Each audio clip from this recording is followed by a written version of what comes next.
Hi friends, welcome to Vineetha kitchen. ఈరోజు మన recipe mushroom biryani. సింపుల్గా మష్రూమ్ బిర్యానీ ఎలా తయారు చేసుకోవాలో ఈరోజు వీడియోలో చూసేద్దాం. ముందుగా స్టవ్ ఆన్ చేసి ప్యాన్ పెట్టుకొని 2 టేబుల్ స్పూన్స్ నెయ్యి వేసుకోవాలి. 1 టేబుల్ స్పూన్ ఆయిల్ కూడా వేసుకొని హీట్ అయ్యాక 2 బిర్యానీ ఆకులు, అలానే హోల్ బిర్యానీ స్పైసెస్ వేసుకోవాలి. 1 నిమిషం వేయించుకొని ఇందులో జీడిపప్పు వేసుకోవాలి. ఇవి కూడా కొద్దిగా వేగాక సన్నగా తరిగిన ఉల్లిపాయ 1 వేసుకొని కలర్ చేంజ్ అయ్యేంత వరకు వేయించుకోవాలి.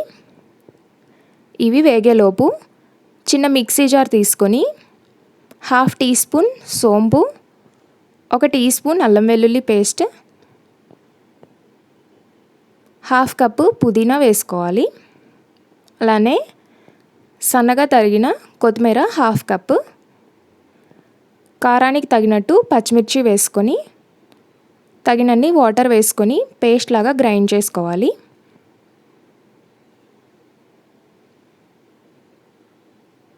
చూసారు కదా, ఇక్కడ ఉల్లిపాయలు కూడా వేగాయి. ఇందులో మనం ముందుగా గ్రైండ్ చేసుకున్న పేస్ట్ వేసుకొని పచ్చివాసన పోయేంత వరకు వేయించుకోవాలి. చూసారు కదా, ఇలా మగ్గాక ఇందులో సన్నగా తరిగిన టమాటోని 1 వేసుకోవాలి. 1/2 టీ స్పూన్ సాల్ట్ వేసుకొని టమాటోని మగ్గించుకోవాలి. టమాటో కూడా పూర్తిగా మగ్గిపోయాక 300 గ్రాములు మష్రూమ్స్ తీసుకొని శుభ్రంగా కడిగేసి సగానికి కట్ చేసుకొని వేసుకోవాలి.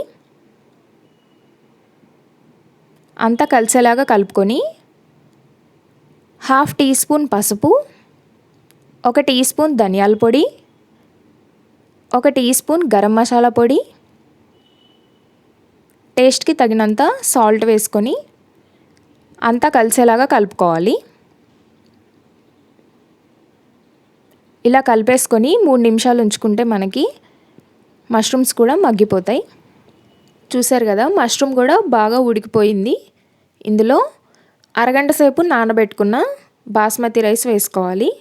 నేను ఇక్కడ 1 కప్ రైస్ వేసుకున్నాను. అంతా కలిసేలాగా కలుపుకొని వాటర్ వేసుకోవాలి. 1 కప్పు బాస్మతి రైస్కి 1.5 కప్పు వాటర్ వేసుకోవాలి. ఇలా వేసుకొని అంతా ఒకసారి కలిపేసుకొని సాల్ట్ చెక్ చేసుకోవాలి. సరిపోనట్టుగా ఉంటే కొద్దిగా సాల్ట్ వేసుకొని సన్నగా తరిగిన కొత్తిమీర వేసేసుకొని అంతా ఒకసారి కలిపేసి మూత పెట్టుకొని రైస్ని ఉడికించుకోవాలి. మీడియం టు హై ఫ్లేమ్ పెట్టుకొని ఈ రైస్ని ఒక 10 మినిట్స్ ఉడికించుకోండి. 70% వరకు కుక్ అయిపోతుంది రైస్. ఆ తర్వాత లో ఫ్లేమ్ పెట్టుకొని ఒక 7 మినిట్స్ ఉడికించుకుంటే మనకి రైస్ అనేది పర్ఫెక్ట్గా కుక్ అయిపోతుంది. చూసారు కదా, మనకి మష్రూమ్ బిర్యానీ రెడీ అయిపోయింది. అంతే అండి, చాలా సింపుల్గా చేసేసుకోవచ్చు. మీరు కూడా ఒకసారి తప్పకుండా ట్రై చేయండి. ఈ రెసిపీ మీకు నచ్చినట్లయితే లైక్ చేయండి, షేర్ చేయండి, సబ్స్క్రైబ్ చేసుకోండి.